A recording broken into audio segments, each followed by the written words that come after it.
Hi guys, இன்றைக்கி பார்த்தீங்கன்னா நம்ம வந்துட்டு வால்வோ S60 2014 மாடல் ஓட ஏசிஎம் வந்துட்டு க்ளோன் பண்ண போகிறோம்.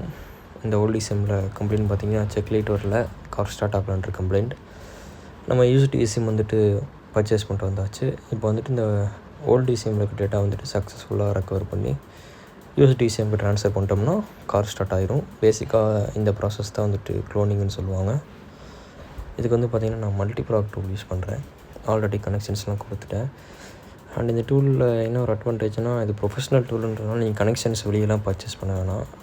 லைக் நான் உங்களுக்கு காட்டுறேன் பாருங்களேன். இதுலேயே வந்துட்டு நீங்கள் கனெக்ஷன்ஸ் இன்ஃபர்மேஷன்லாம் இருக்கும். இப்போ பார்த்தீங்கன்னா DC power, ground, ignition line எல்லாமே வந்துட்டு இதுலேயே ஸ்கீமேட்டிக் டயக்ராம் இருக்கும். ஏசி அடாப்டர் வச்சு நீங்கள் கனெக்ட் பண்ணிட்டா போதும். இப்போ வந்துட்டு நான் டேட்டா ரீட் பண்ணுற பாருங்கள். ரீட் கொடுத்துட்டேன்னா உங்களுக்கு ECMோட கனெக்ஷன் எஸ்டாப்ளிஷ் ஆகிரும். பார்த்தீங்கன்னா தெரியும், டூல் வந்துட்டு கம்யூனிகேட் ஆகிட்டுருக்கு ECMோட. அண்ட் இது வந்து பார்த்திங்கன்னா டேட்டா ரீட் பண்ணுறதுக்கு வந்துட்டு ஒரு 4 to 5 minutes ஆகும் ஈச் செட் ஆஃப் டேட்டாவுக்கு. அண்ட் இந்த ECMல பார்த்தீங்கன்னா வந்துட்டு மொத்தம் 3 செட் ஆஃப் டேட்டா இருக்குது. நம்ம 3ஐயுமே வந்துட்டு ரீட் பண்ணிவிட்டு இந்த டோனர் ECMக்கு வந்துட்டு ட்ரான்ஸ்ஃபர் பண்ணணும். அப்போ தான் வந்துட்டு கார் ஸ்டார்ட் ஆகும்.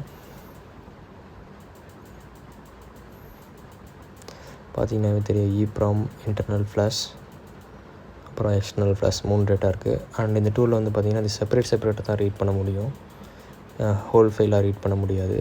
பார்த்திங்கன்னா தெரியும், EEPROM ரீட் ஆகிட்டுருக்கு. ஸோ கைஸ், இப்போ வந்து பார்த்திங்கன்னா நான் வந்துட்டு இந்த டோனர் ECM வந்துட்டு கனெக்ஷன் கொடுத்துட்டேன்.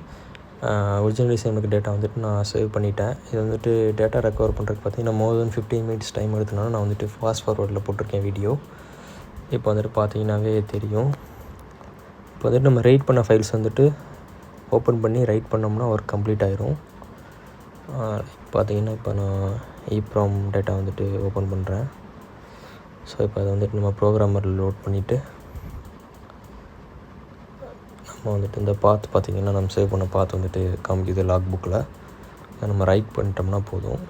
நான் ரைட் கிளிக் பண்ணிட்டேன். பார்த்திங்கன்னாவே தெரியும், கம்யூனிகேஷன் எஸ்டாப்ளிஷ் ஆகிடுச்சு. இது மாதிரி வந்துட்டு பார்த்திங்கன்னா 3 செட் ஆஃப் டேட்டாவை ரைட் பண்ணிட்டோம்னா சக்ஸஸ்ஃபுல்லாக க்ளோன் ஆகிரும். இப்போ வந்துட்டு பார்த்திங்கன்னா நான் வந்துட்டு டெஸ்க்டாப் வியூக்கு வந்துட்டு கன்வெர்ட் பண்ணுறேன். அந்த வந்துட்டு வீடியோ எடுக்கிற கொஞ்சம் இன்கன்வீனியண்ட்டாக இருக்கிறனால டெஸ்க்டாப் வியூக்கு வந்துட்டு கன்வெர்ட் பண்ணுறேன். இப்போ பார்த்திங்கன்னா வந்து இந்த ECM சக்ஸஸ்ஃபுல்லாக வந்துட்டு க்ளோன் பண்ணிட்டேன். இதுக்கு வந்துட்டு ஆக்சுவலாக எவ்வளோ டைம் எடுத்துச்சு செப்பரேட்டாக நான் ஃபாஸ்ட் ஃபார்வர்ட் வீடியோ போட்டேனாலும் உங்களுக்கு காமிக்கிறேன். இப்போ எக்ஸ்டர்னல் ஃப்ளாஷ் வந்துட்டு ரைட் பண்ணுறதுக்கு பார்த்திங்கன்னா 1 minute 19 seconds எடுத்திருக்கு எக்ஸ்டர்னல் ஃப்ளாஷ் ரைட் பண்ணுறதுக்கு. அண்ட் தென் பார்த்திங்கன்னா வந்துட்டு இன்டர்னல் ஃப்ளாஷ் இதுலேயே பார்த்திங்கன்னா வந்துட்டு உங்களுக்கு சிப்போட ப்ராசஸர் டீட்டெயில்ஸு அதெல்லாம் வந்துட்டு இங்கே டிஸ்பிளே ஆகிரும். இது ஒரு குட் திங். இப்போ எக்ஸ்டர்னல் ஃப்ளாஷ் ரைட் பண்ணுறதுக்கு பார்த்திங்கன்னா வந்துட்டு 8 minutes எடுத்திருக்கு. அண்ட் தென் பார்த்திங்கன்னா இன்டர்னல் EEPROM வந்துட்டு ரைட் பண்ணுறதுக்கு 2 minutes 2 seconds எடுத்திருக்கு. ஸோ அவ்வளோதான், நம்ம இப்போ ஒர்க் முடிஞ்சிச்சு. இப்போ வந்துட்டு பார்த்திங்கன்னா நீங்கள் இந்த ஓல்டு ECMல டேட்டா நம்ம சக்ஸஸ்ஃபுல்லாக க்ளோன் பண்ணியாச்சு. இது போட்டு ஸ்டார்ட் பண்ணாலே கார் ஸ்டார்ட் ஆகிரும் ஹோப்ஃபுல்லி.